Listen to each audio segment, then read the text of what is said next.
arrests and incidents about drugs all throughout the Philippines are being posted. So you know, makikita mo kung sino namatay, sino hindi. I noticed that probably in 2 or 3 publications, there's 1, 2, or 3 namatay. But it is not really that many. As you can see, the symbol that is AAA, that's arrested.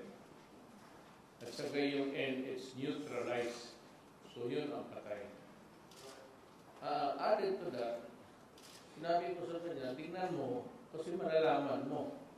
The other deaths, you cannot attribute it to the drug situation. Hindi lahat ng patay, itapon mo doon sa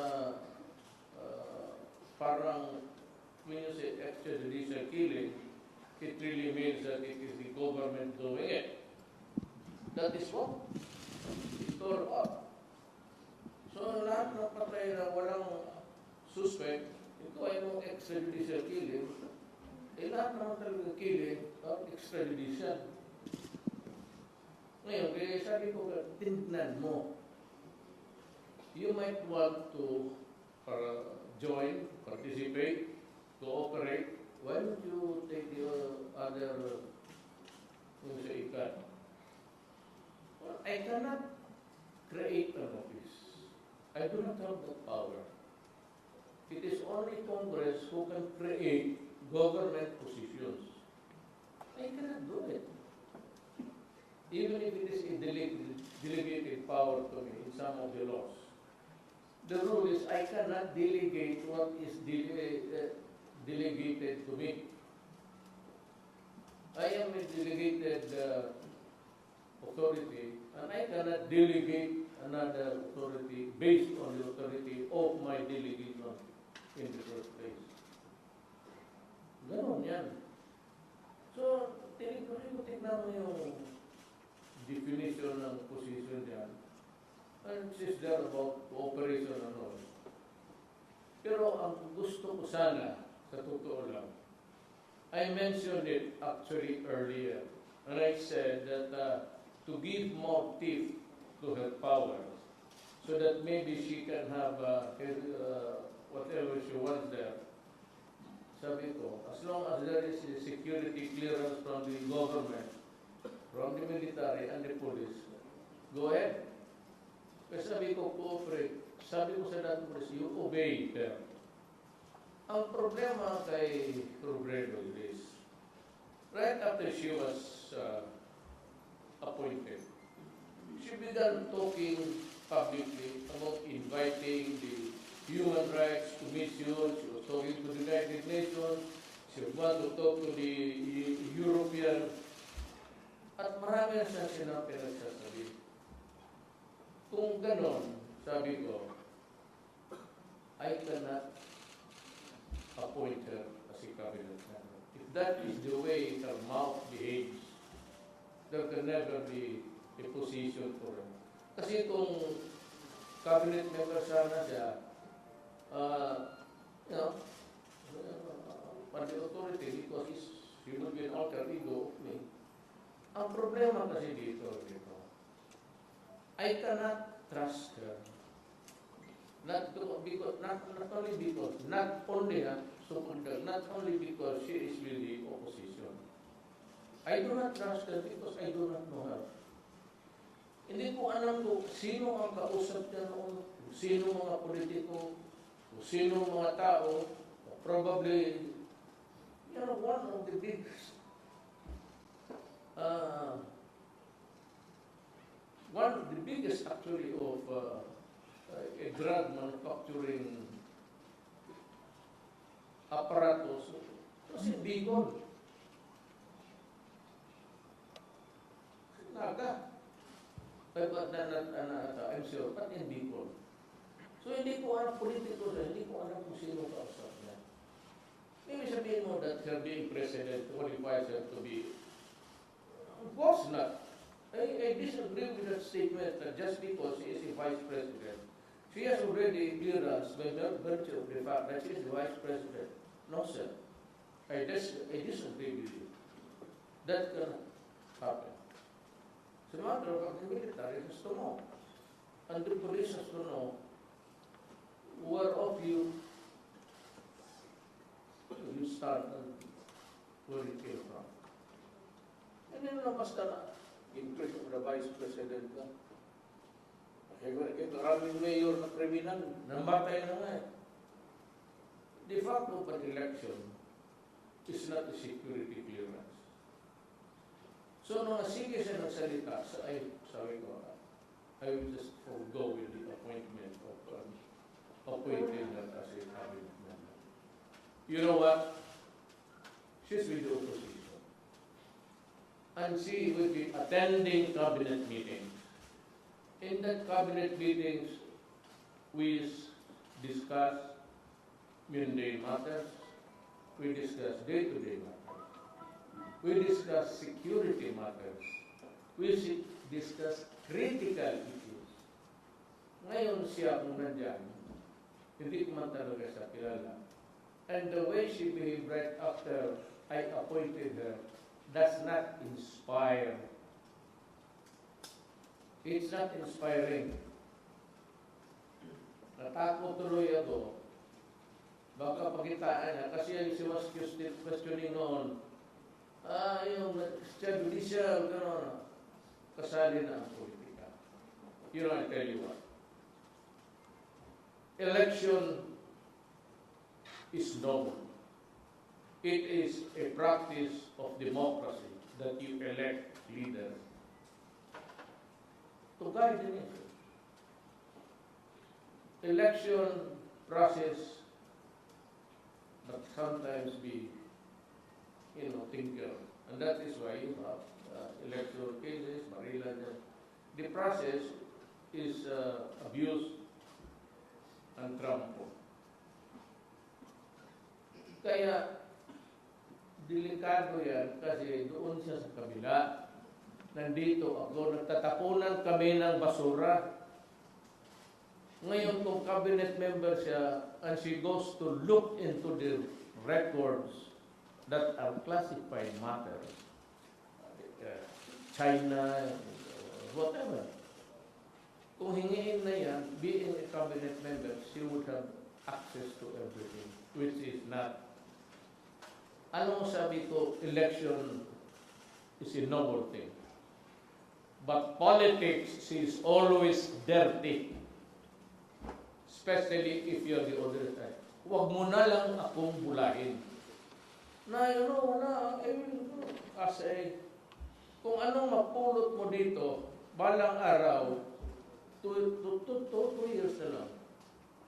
And she wants to aspire for the presidency. If that is the way her mouth behaves, that is the way, scatterbrained.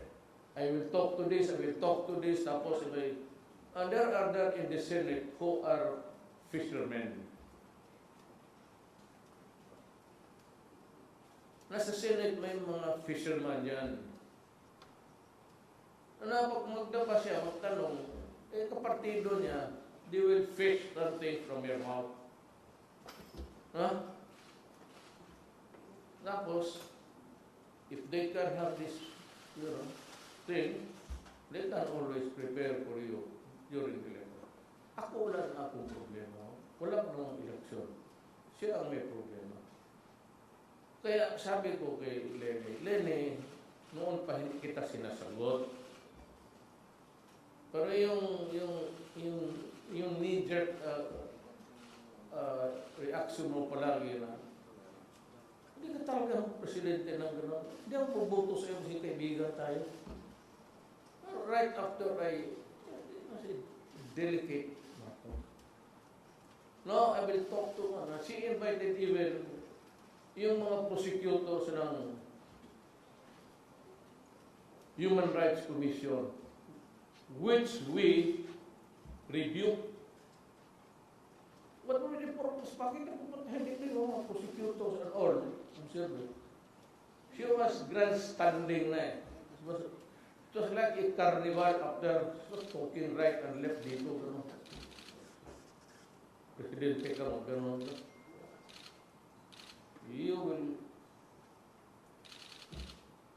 You will just place the Republic of the Philippines in jeopardy. Alam mo bakit? It's your penchant. Niger ka eh. Minsan may issue. Tinanong ako ng media, ito ba ang pulis makatanggap ng regalo? Lakson pati siya, automatic. That is illegal and constitutional, blah, blah, blah, blah, blah, gano'n. Unlawful for the president to do that. Sabi ko sa kanila, kindly look at the anti-graft law because I was quoting the very words of the anti-graft law which allows public officers to accept gifts as token, minimal. Tapos, abogado ka magsabi in public, diretso ka, wala, illegal yan. Bastos yan. Bakit mo turuan ng pulis maging, look, just before you open your mouth, kindly think, dito, puro imbita ka na, I will invite the United Nations, iimbitahin mo silang lahat. Pero sabi ko, barahin ka na. Ang sa iyo, need to know ka lang.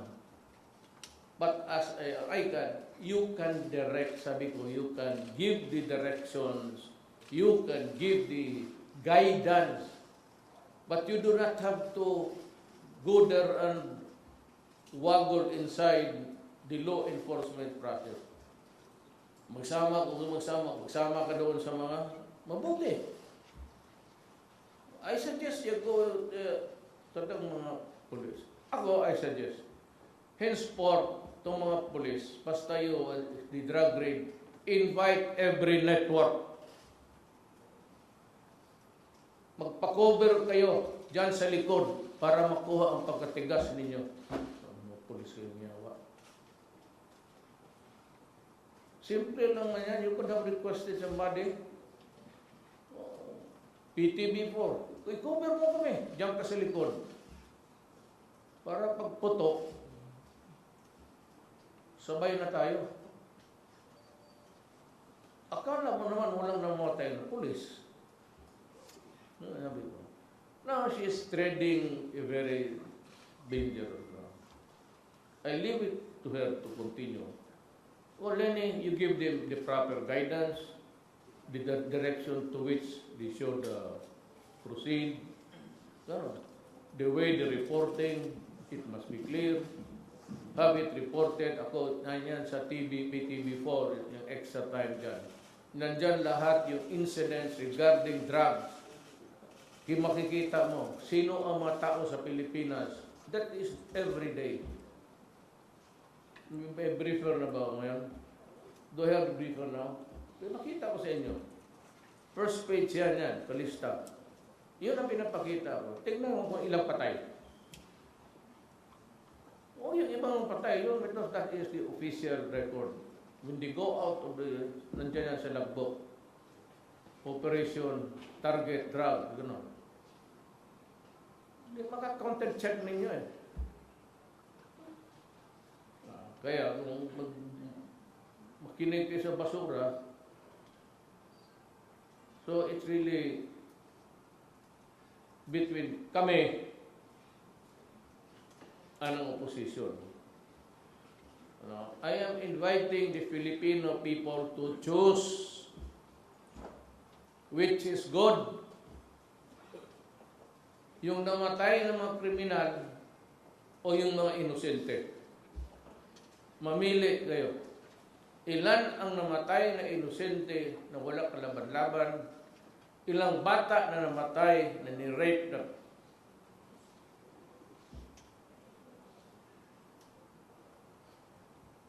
at gruesome thing about, a 1-year-old child in Makati, tinuhog ng at sinira because the boy was attacked, including the anal of the body. Mamili kayo. If you believe them, continue believing in the opposition. It's grateful. Ito, may briefer ako. This is today's summary report. Presidential briefing. Ibigay ko sa inyo. Kaya makikita nila. Ano yung AAA? Rodel Sagon, Jason Aquino, A. Telegram. Magpamakita naman ninyo. Ibigay ko sa inyo. Pakikopya mo ng first page. Pati itong second page. Ito lahat ito. Lahat dito puro draft ito. This is the summary. This is a part of parang syllabus.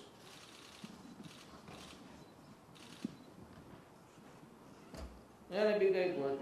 It's posted for the information of the entire country, people. Ito, gabi-gabi pumapasok ito sa akin.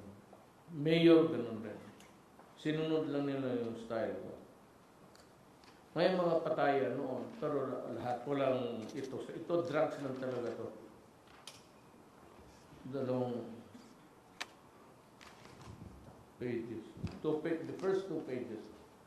Have it reproduced on electronic copies, so I can give it to them. Ay, back to ninyo. Masyado kang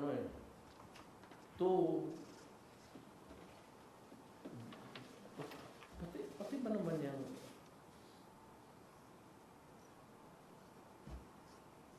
yung prosecutor and the tweet, kita yung tweet eh. I am packed and ready to go and arrest Duterte. Yan ang imbitahin mo. Ganon ang salita sa akin. Putang ina, Lene, sa harap mo, sampalin ko yan. Dalhin mo dito. I dare you, invite you. Sinabi ko kayo sa immigration, papasukin niyo. I dare you. Kung talagang dedicated ka, papasukin mo dito, putang ina mo. Puntahan kita sa opisina mo, sampalin ko yan sa harap mo. Ito, isampal ko. Totoo. Lalaki ba babae? Lalaki, mas mabuti. Please invite him and order in VIP treatment. Dalhin mo sa opisina, pupuntahan ko kayo. Sampalin ko yan sa harap mo. Bastos. Kaya, ako, ang reaction ko gano'n. Because I am not being given the opportunity to be heard. Of course, I tried answering. I tried to mga disclaimer. Nobody is listening. Pati yung mga yellow, sige, sulat dyan ng mga bastos. O kaya kung pag gusto kong marinig, ayaw mo niya ng tamang behavior. So, sabi ko, mga putang ina kayo. Ayan. Di napansinin ninyo ako.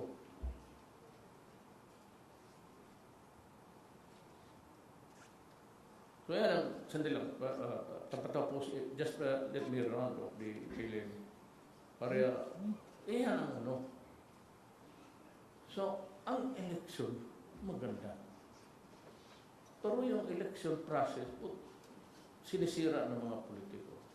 Terrorism, vote buying, kung ano-ano na lang. But the election itself, provided in the Constitution, is a noble one. It's a sacred exercise. Pero yung politics na nagdadala ng election is rotten. Dito sa Pilipinas. Kaya ang sabi ko, kung ano makain sa bunganga ni Lenny dito, kuha niya, including ko siyang member ng cabinet. If I make her one of the cabinet members, then she would participate in the discussion and would know everything that is classified as mundane and just an ordinary thing. It's all discussed there. But sometimes there are crisis days when you have to go into the records again and try to elicit from the military and the police. Ano nangyari dyan? Meron siya ganito. Delikado yan kasi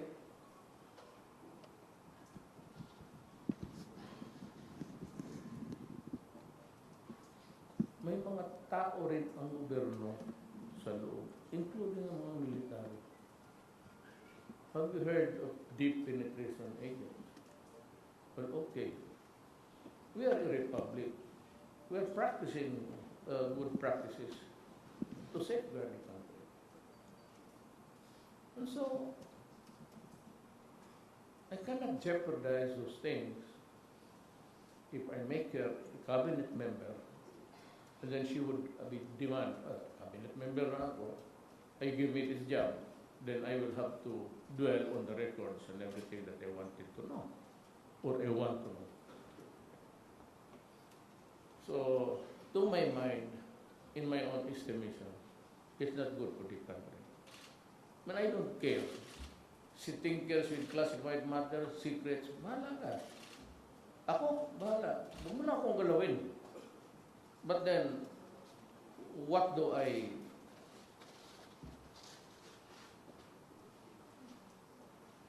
Again, what should I do? If those matters are leaked, or if it is a good issue in politics, oh, because ito siya ang nag-order ng killing nito, o siya ang nag-order tapos namatay. And then they would develop a story. And they would twist it. Then you come up with some accusation. I do not allow people just shooting, nakaluhod na yung tao. No? What for? Why do you have to get yourself into a worrying situation? You have to answer. Dalhin mo na lang sa station, then throw him to the slammer. Yes, please. Clarification lang po, Mr. President. So your instruction to ICAD in interagency is not to give the Vice President a classified information? Need to know lang siya. You know what is the need to know to complete her... if you ask something, then you give her half to it. The other half, if it's a classified information, there is no need for her to know. Right. And why keep her if you don't trust her? Wala ako, I am not keeping her. She is there, I appointed her. She's working. As a matter of fact, she's been issuing statements every day. Sinabi ko lang, I'm just saying the parameters. But she is there. I do not have to fire her. She is there, she is working. Ano, in the first place, actually, what she should have done, and should understand that, is to give the direction and the guidance. And of course, instruct the law enforcement agencies to make it more transparent to her liking. Paano ba ito, ma'am? Ano bang gusto mo? Picture. Pagkatapos, o yung testigos muna, pakinggan na sa recorder. Ito ba yun? Make it more transparent for the people. I never said I'm firing him. I said I decided not to appoint her as a cabinet member because I think I will jeopardize the whole situation, including records classified, which are secrets. Tawag nila dyan, state secrets. That includes everything from sensitive matters with our relations with China, then with the United States, and what happened to the equipment that we bought, that it went down. There are analyses there that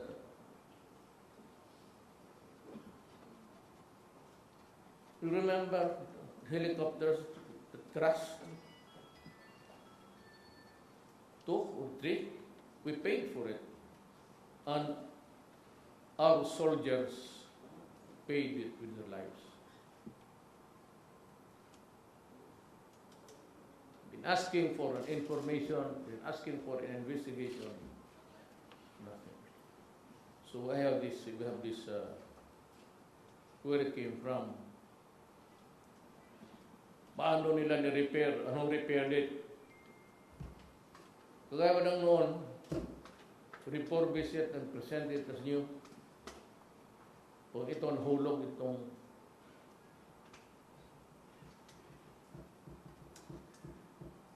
those are matters that are classified, which we because we have to investigate why. Because I demanded an investigation. Kung ayaw nila, tayo lang. Why? Because my soldiers were killed in the performance of their duty. Thank you, sir. Okay. Ian Cruz, GMA 7. Good evening, Mr. President. Yes, sir. Mayor, mayroon na po kayong napiling PNP chief na Wala. susunod po. Pwede niyo pong ibahagi sa amin kung sino po yung mga napagpipilian niyo sa ngayon? Well, there are the rankings that I was given a list. I think Saskolan, Ilisar, another one. They're all good. They're soldiers. They came from the academy. I have no doubt about their integrity, but I'm taking my time appointing one.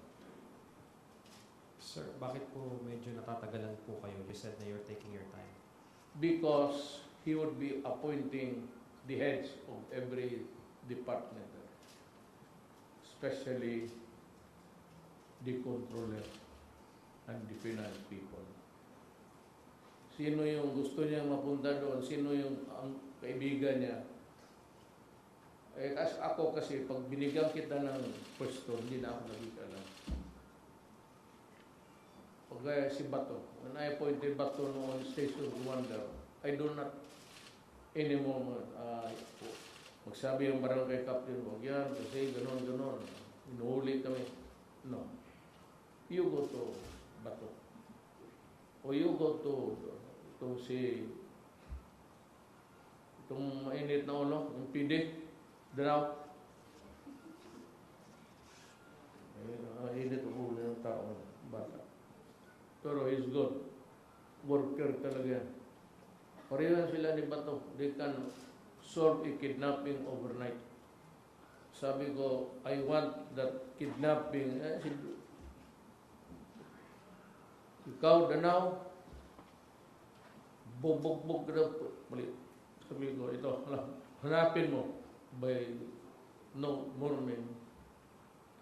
Ikaw na ang bubugin ko kasi nabubugbog ka ng pulis.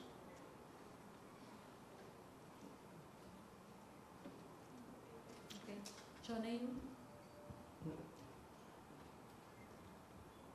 Good evening, Mr. President. Sir, point of clarification. Are you officially ordering Secretary Dar to suspend rice importation? Yes.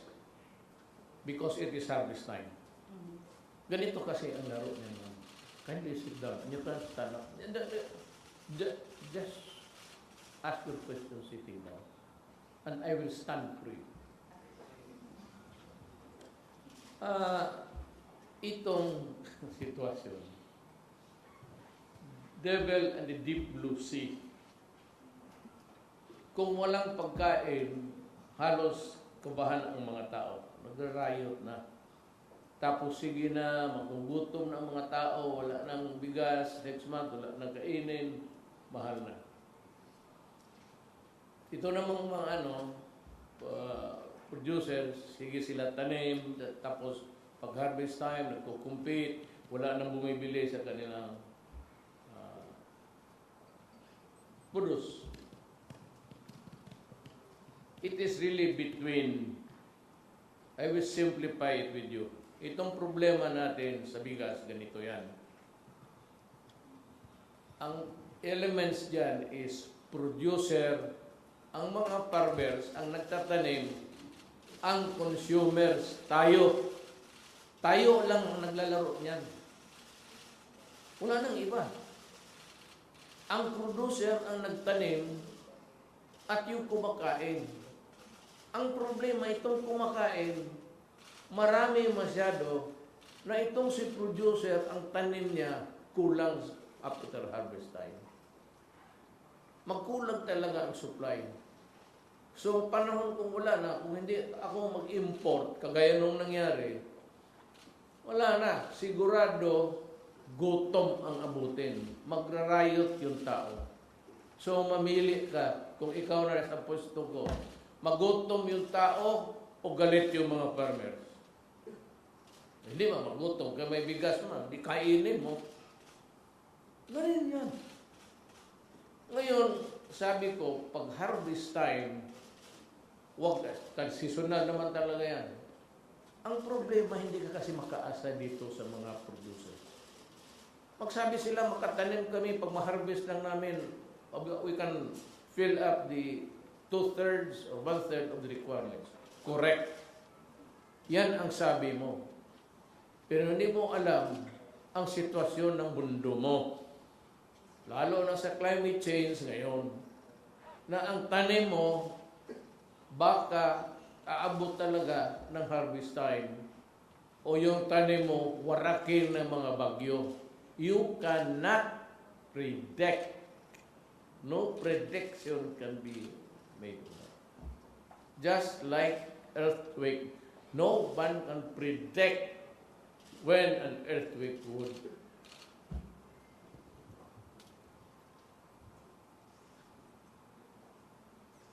Sir, Yes? hanggang kailan yung suspension? Kasi hanggang ngayong end of... Kaya ganito, ang simple niyan, ganito. Kung gusto talaga natin walang problema, bilihin lahat ng produce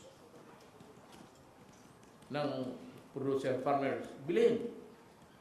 Ngayon, mahal. Farm gate nila. Babawi sila. Hindi naman eh.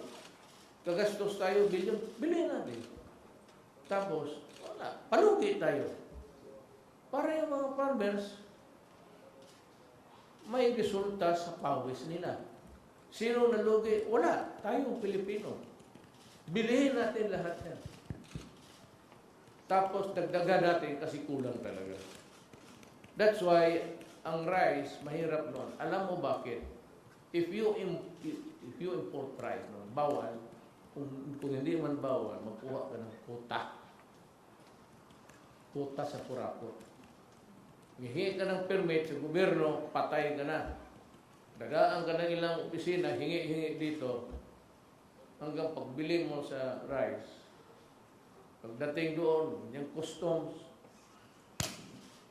hingi pa, handler, hingi.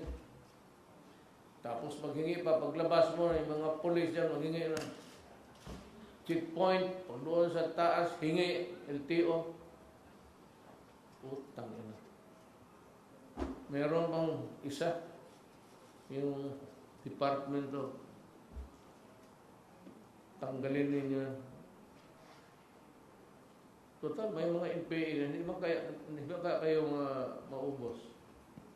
O hindi yung nagti-checkpoint dyan, you better hang them. Dyan sa checkpoint, give you the authority. Hang them. Yung humingi ng checkpoint, hang them. And I will be happy. Ngayon, kung sobra-sobra na, ang Pilipino, sabi ko, visual. Pag makita niya yung rice, kavans, hanggang ceiling, pagtingin na yan, okay siya. Kung magtingin siya ang mga sako, ganyan na lang, kakabahan na yan. Tapos alam niya, wala ng harvest na mabili, wala pang importation because it would take so many days and months to do it. That's why may buffer ka. Sabi ko kay Pinyol noon, and I said them, talk to them. He's a very educated man. Sabi ko noon, the order, Mr. Dar, Secretary Dar, you fill up the warehouse. Hanggang dyan. Kung hindi makain, hayaan mo. Kainin natin yan. Masira, hindi na balik. Bili natin mura. But buy the harvest of the farmers, farm gate price. Malugi. Lugi tayo. Pilipino. Malugi. Ilang bilyon? 3 billion? Lugi tayo ng 3 billion. Bakit? Para ang farmers mabuhay. Kaninong gastos? Gastos natin lahat. Yung nag-produce, pati yung kumakain. Kasali kaya dati 3 billion na bibilhin natin. Simple lang. What is the order of remedy? Nothing. I cannot stop tarification. Why? To erase corruption. Yun nga hinihintay kong opportunity. Dumating talaga. Because everybody, well, not everybody, but there are somebody na ayaw rin kasi masira yung negosyo nila. Yung mga rice importer na negosyo at pabili na ayaw niya. Oh, well, I'm sorry. I made you happy for several years. Now is the time that you have to come to terms with reality that I have to take care also of the few. I cannot abandon them. Walang sabihin ko kay Dar, ang Congress, you appropriate money and we will buy all the rice, farm gate price ng ating farmers. Mag-import tayo as a buffer because their produce will not be enough for the consumers, the 110 million Filipinos eating rice. Kaya mas gusto ko, karamihan mga kaibigan ko mga babae, mga payat, hindi na raw siya kumakain kaya nagda-diet. Sabi ko maganda. Wala akong rice crisis nitong yawa na ito. Sige, huwag kayong kumain. Yung harap ko, every time wala kumakain na. Totoo ha? Yung kasama ko sa table, kita mo, puro payat.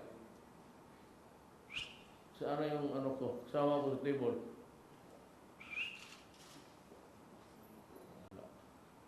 Mga ibon. Samahan ng mga feminist. Ang ito, hitang-hitang-huyan. Gano'n ako magtawag na totoo ha? Tell you dito, baski yung unang asawa ko. Tawa ko sa kanila.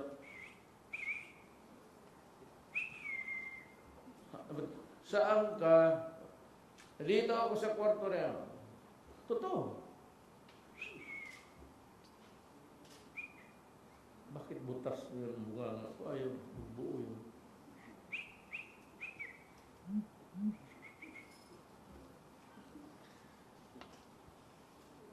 Ano ba po? Dito tayo sa Caldero, gusto ninyo? Tuesday. Tama si Taberna. Ilang kilometro magawa sa presyon sa Coliseum ni Tilo? Is it used every day? Well, if it is used and making money, fine. But how many kilometers of those public structures there in Iloilo kung ginamit yun to cement all the highways there?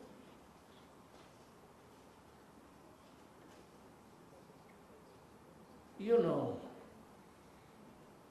there can never be corruption in that situation. Because you commissioned a national artist. Sino yung pangalan niya?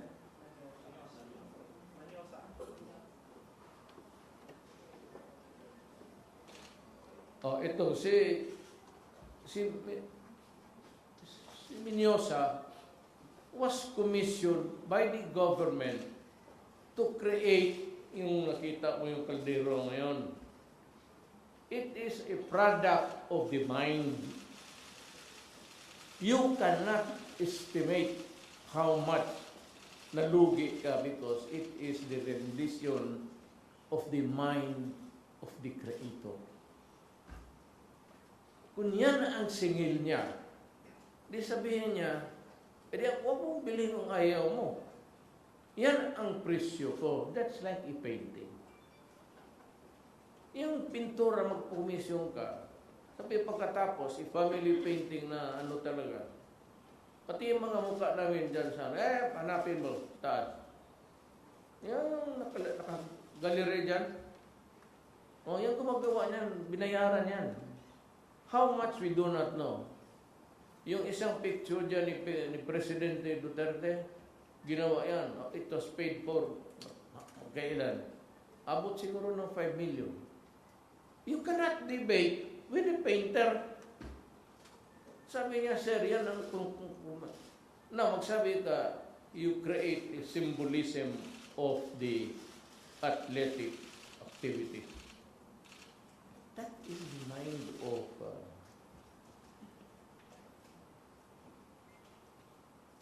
walang extravagance dyan. Bakit yung Coliseum niya doon? Ganon kalaki. Bakit yung litlitan? Bakit ganon kalaki? Yun ang plano eh. Wala kang makuha niya. It is the rendition of the request of government for this national artist to be.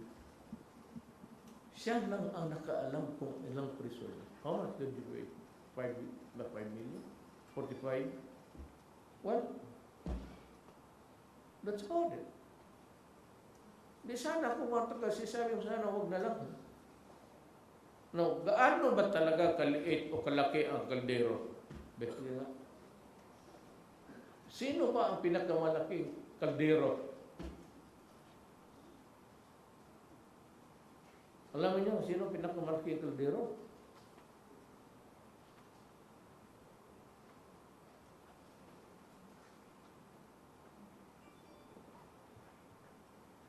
National Artist for Architecture 2018. Known as the architect of the following: Coconut Palace, Our Lady of Peace Shrine of EDSA Shrine. EDSA Shrine? Ito bang EDSA Shrine, gobyerno? So, just to be, pasok tayo ng pinalusupo without really negating the holiness of Mama Mary. Sino naggastos niya? Kung ang naggastos niya ng Katoliko, pero ang naggastos niya ang gobyerno, why? I thought there is separation of church.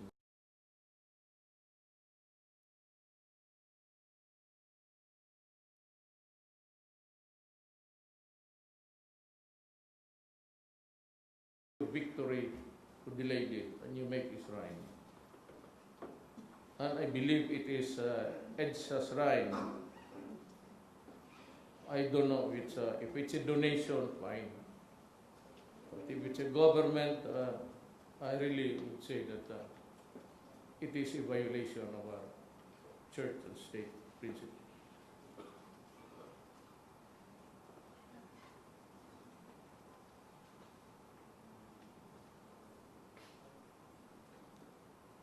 Memorial, ang mata ko dumadubli na ha. Metro Rail, Amampulo Resort. Studied architecture in Santo Tomas, father of the Philippine vernacular architecture. Tokatis na ito dito. Yeah. So, if we agreed, ang sabi niya ang presyo niya is 45. So, how big is big? And how small is big? And how small is small?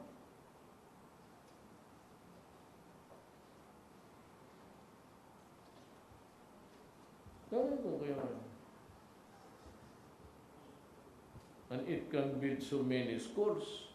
Well, that is debatable, my friend, Senator Drilon. I said, you have yours, and you also can build so many kilometers of what you spend there, public money in your place. Doon, kontrata, ito, binili mo ang utak niya. Kung pumayag ka sa utak niya, wala kayong usapan na kubrahan ko kayo ng ganun. Sabihin niya, sige, gawin ko yan. Presyo mo. 45 million.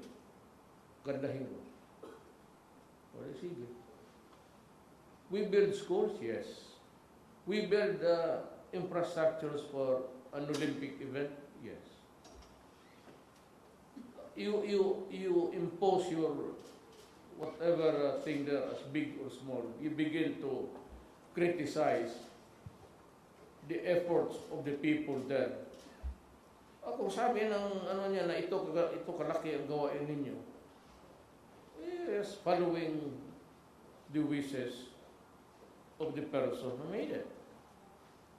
And that person is valuable because he created something which you want to portray up there because of the coming Olympics. Ano ba naman yan? So walang corruption. Maybe 45 million. But nandyan na eh. So how big is big? Kung sabi ka na ilang eskwelahan na magawa niya, yung Coliseo mo, ilan rin ang kilometrahe ang magawa niya? Yun yung sa iyo niya.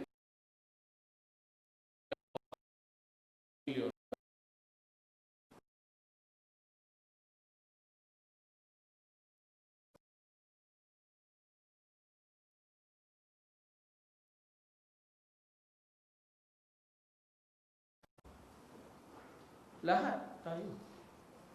Because we have our own mind. I want to bridge it, I want to borrow money and extend. Sabi ko nga, ang problema, ang easement, kasi ayaw ibigay ng mga, sabi ko, we will force it. Sabi ko, you exercise the right of eminent domain, which is a fundamental power of the state. Get it by force. Ang sabi lang, magdeposito ka sa korte, bahala na ko yung kwintada kung kailan. Kunin mo. And I'm ordering them, buldusin mo na.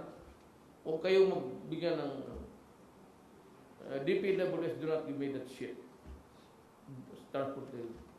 You know that there is the right of eminent domain. You agree on something, every bank in the government. Alam mo, mayroon dyan 2 weeks utang.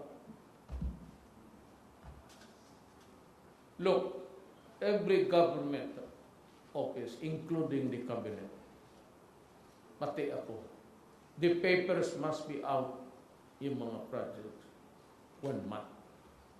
Pagkaputak, hindi ninyo malabas na wala na. That's 2 years. Ang gestation period yan sa grid, sa gobyerno, pagaling doon dito, permit, then hingi ka pa ng yung road right. Yung mga director, I'll give you 3 days. I will make an audit. If you cannot do it, then tell me because I will assign you here. Alam mo dito sa Pasig, hindi ako nagbibiro ha. Sundalo. Walang magutom dito sa Maynila. All you have to have is hook, line, and sinker. Karaming tilapia dyan. Magsabi ka isang drum, isang araw, kuha mo mayroon. Kaya kayo mamingwit kayo yung mga tamad sa gobyerno. I'll give you 3 days. Directors, 3 days. Ilabas ninyo yan. If you want to say something, deny it, deny it. Or disapprove it, or approve it. But do not sit on it. Ako, I'm tired. two more years. Puta, idadamay ko kayo lahat sa perdition. I will whip you like a horse. Do it or you face tilapia in passing. Maniwala ka. Magpabili ka nga. Lagi, biro. Requisition kayo. Yan, ano lang, total maraming kawayan. Ano ba yung tali na ano? Totoo. Mag-blink, mag-requisition ka ng ano. When you dig somewhere, maraming worms yan. Wala ka kuha, maraming worms na kriminal. Adik, tapon mo sa Pasig. Tuesday niyo? Umagahan tayo ng istorya dito. Hindi, look, I invited you to ask questions. Then you allow me to talk and talk pareho kay Gordon. Hanggang kung mag-committee meeting, siya na lang ang isa. Because lahat nagsialisa na. Kasi siya lang, kagaya ko, talking and not giving the time. So you should put my attention. Sir, huwag mo na sir, sabihin mo, Mayor lang. Mayor, we are here upon the invitation of the press office by Congress. Kindly give us time to ask questions. Now is the time, my lady. Yes, good evening, Mr. President. Malapit na po ang December 31. Ito po yung deadline para doon sa effectivity ng martial law. Yung security officials po ba ninyo mayroon ng rekomendasyon sa inyo hinggil dito? Will you extend martial law o kailangan na itong tanggalin ang visa? I will leave it to the military and the police to make the recommendation. Martial law is a military thing, and it's their assessment or their evaluation of the Mindanao situation. If the Defense Secretary says that it's no longer needed, I'll wait also for the statement of the military and the police. Then I will decide. So as of yet, sir, wala pa po silang Wala forward po. po, sir.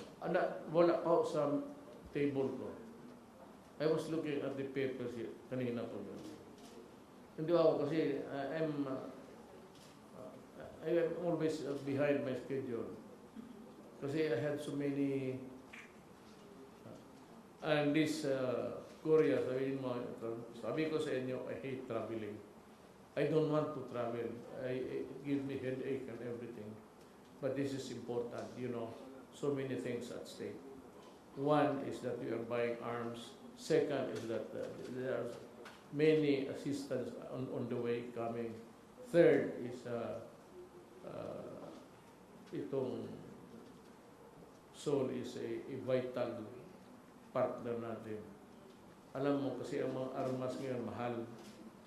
But we can always buy our jet planes, yung F-15 natin, galing yun. Now we're buying corvettes.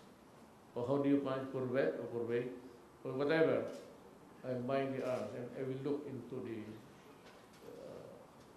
para hindi ako mag-asa lang sa assessment lang. Ano ba naman yung pamasahe?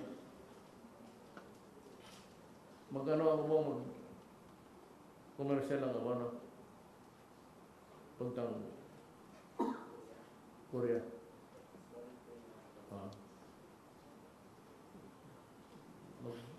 Thank you, Mr. Commercial lang ako nung maliit na plan. Okay, Mr. President, may tatlo na lang po magtatanong. Si Catherine, Ina, and then Joyce. Good evening, Mr. President. Nakarating na po ba sa inyo yung findings ng Presidential Anti-Corruption Commission regarding po dun sa investigation nila sa dalawang cabinet secretaries na allegedly involved na po sa corruption? Sisipakin niyo po ba ito or will you keep them? Nakita ko na. And they are investigating. I have yet to have the result. Alam ko na. Kasi sa briefer ko, nabasa ko. Yung one day na binasa ko.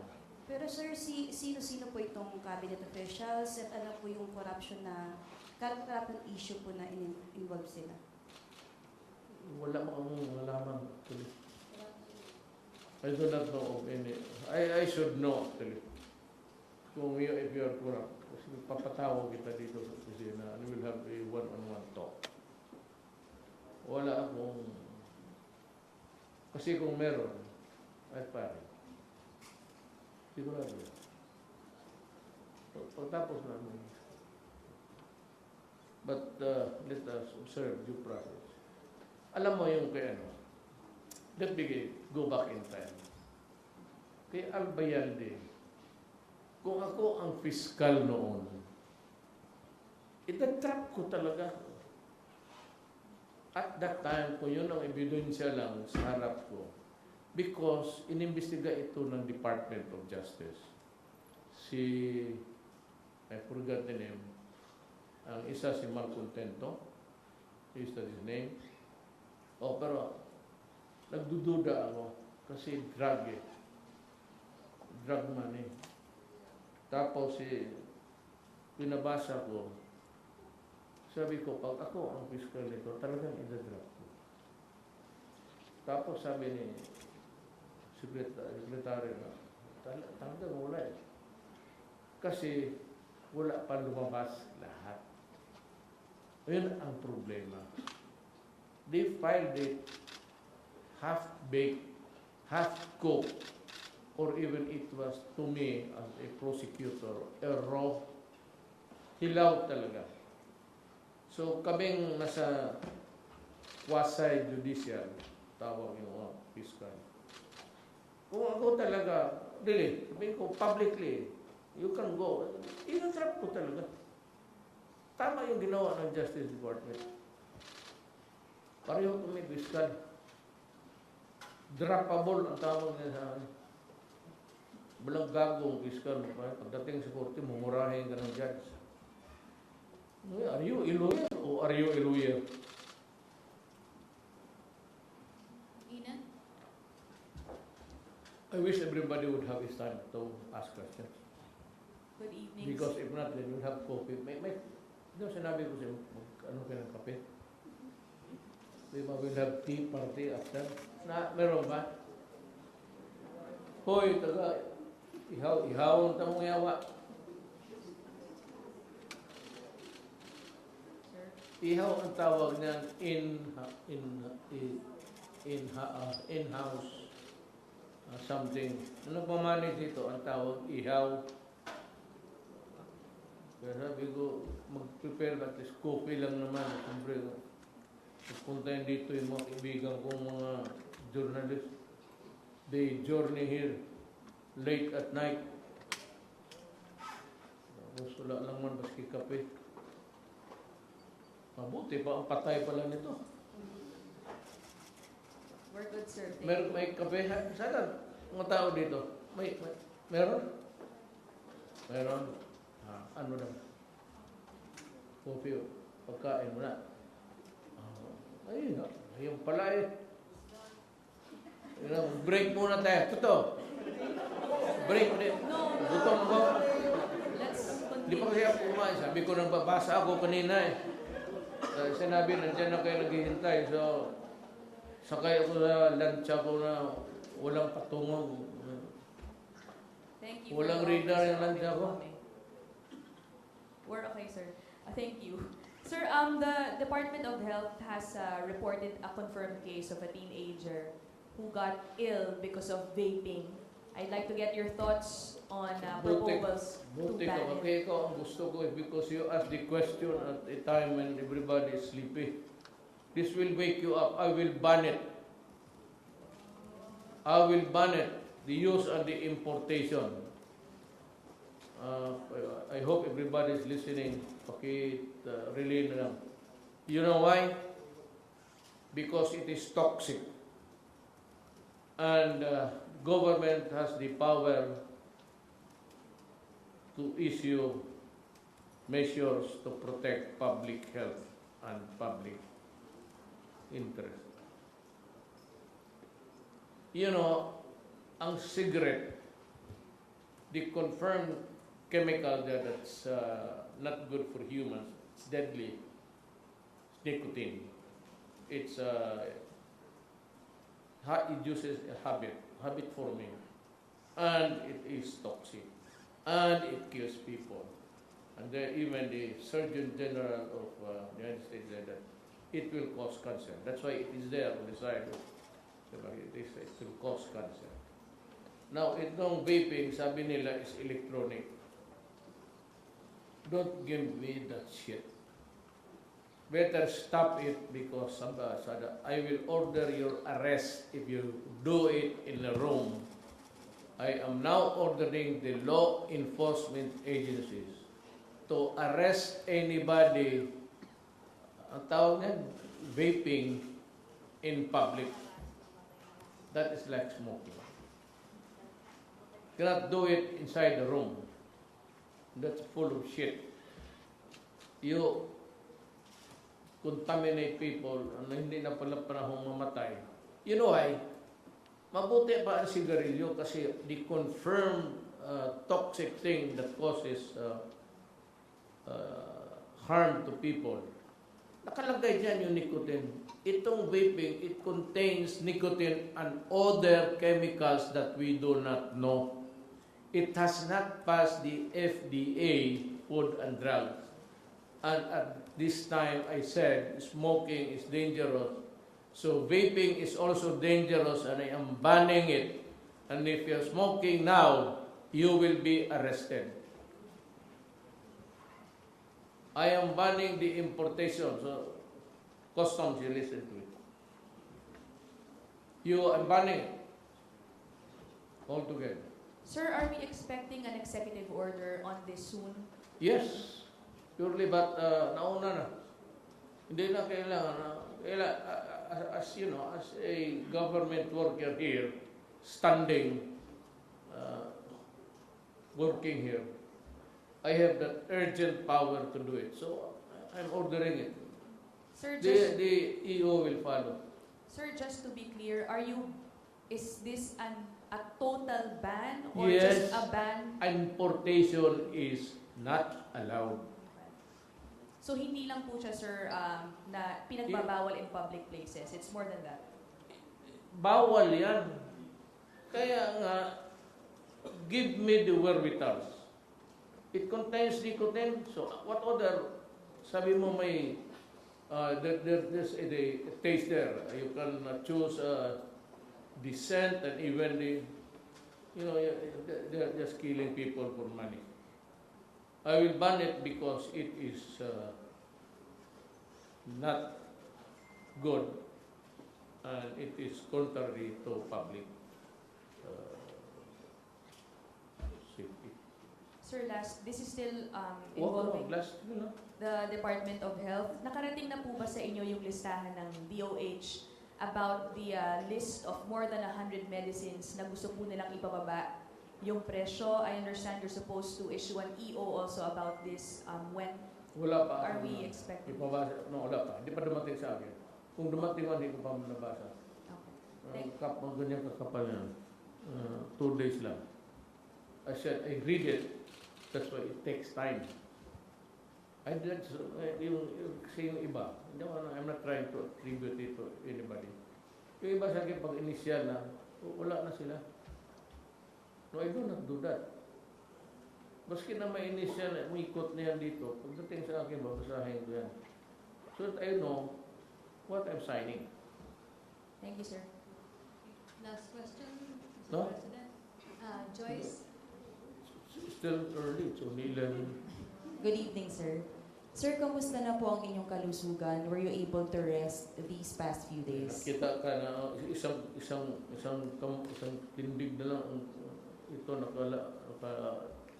nakapatong na. Ibig sabihin, hindi may injury. Gusto niyo makita? Saan po ito, sir? Ito ang visible ito. Ito di hematoma. When you are old, hematoma mo, tagal niya. No? May walk with the limb. Pero wala naman akong fracture. Pero Sir, nitong mga nakarang araw na hindi po namin kayo nakikita sa publiko, were you really advised by your doctor to take a rest for few days? Alam mo, gusto ko yan. Ang problema yung trabaho. Kasi walang ibang magpirma yan eh. Hindi mo unless you go into an official leave of absence. I cannot do that.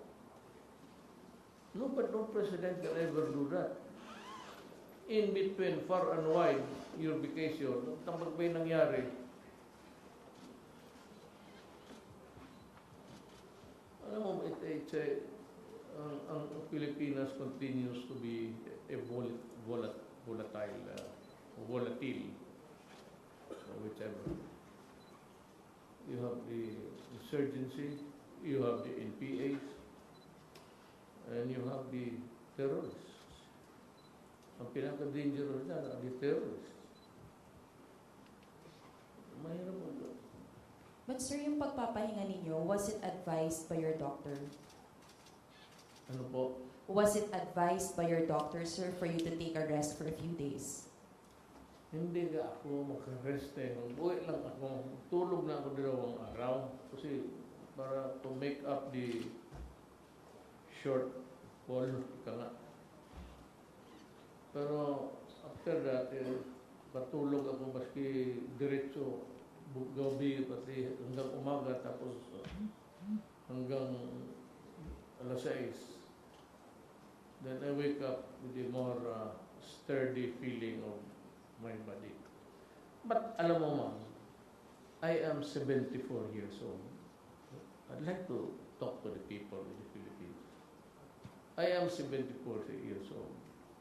As a matter of fact, I'm happy that after this, I only count the days, the Christmas, 2 Christmases, and then I retire. Huwag na niyo akong tanungin na kung may sakit ba ako. Kasi lahat ng 74 years old dito sa Pilipinas, except for a few, lahat may sakit na yan. Mamili ka lang. Cancer, hypertension, diabetes, kidney, lung cancer, cancer of the colon, karamihan. Ay, yung lahat ng sakit na yan, nandito na sa akin. Matanda na ako. Pero kapag salita pa naman ako, but when I'm no longer coherent, if I cannot articulate now the things that I want to convey to you, then it's about time that you call the attention of my family in the answer that your father is no longer capable of being president of this republic. Why? Because he's not good anymore. Then if my family would say, you retire, do not wait for the expiration. If I cannot talk to you anymore, if I cannot be of help to you, then it's about time to say goodbye. Until then, and it will come, we just wait.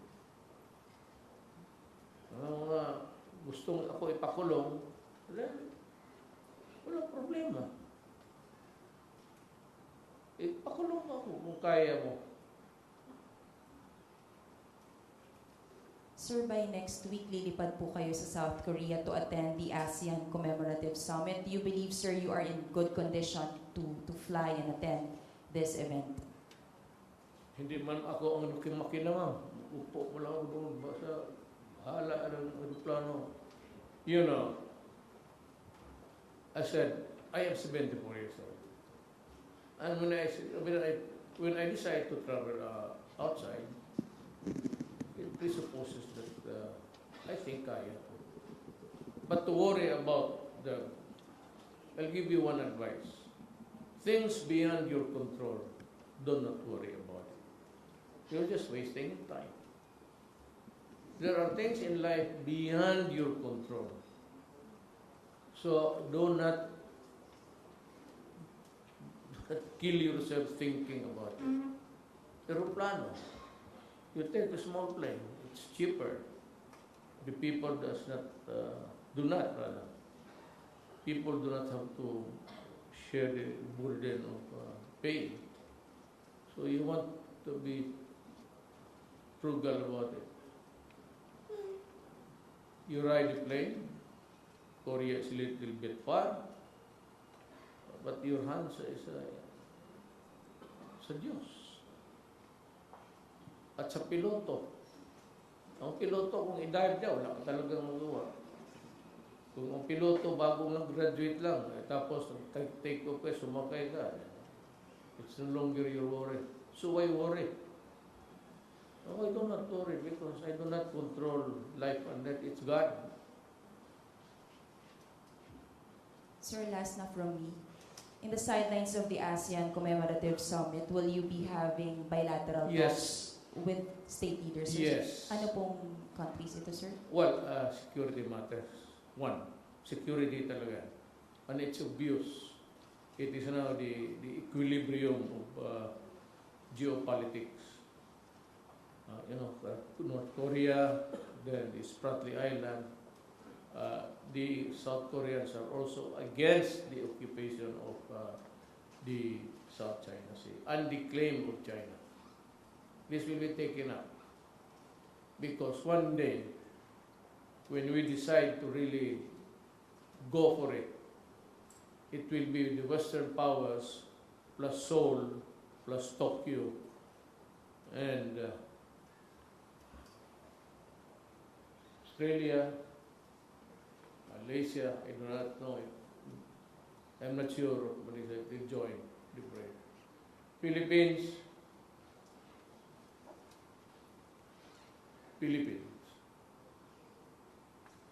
I love the Philippines. It is the land of my birth. It is the home of my people. Alam pa ninyo yan? Yan kami noon. I love the Philippines. It is the home of my people. It is.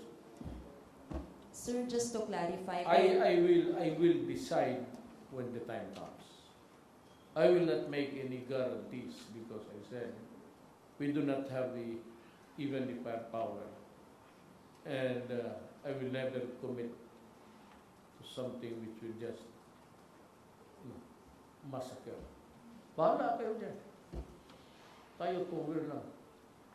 Sir, just to clarify, bilateral talks with South Korea, so that's sure, and then may ibang bansa pa po ba tayong kakausapin? I'll talk to Korea. But on the sides, ganun yan eh. Pull aside ang tawag nila.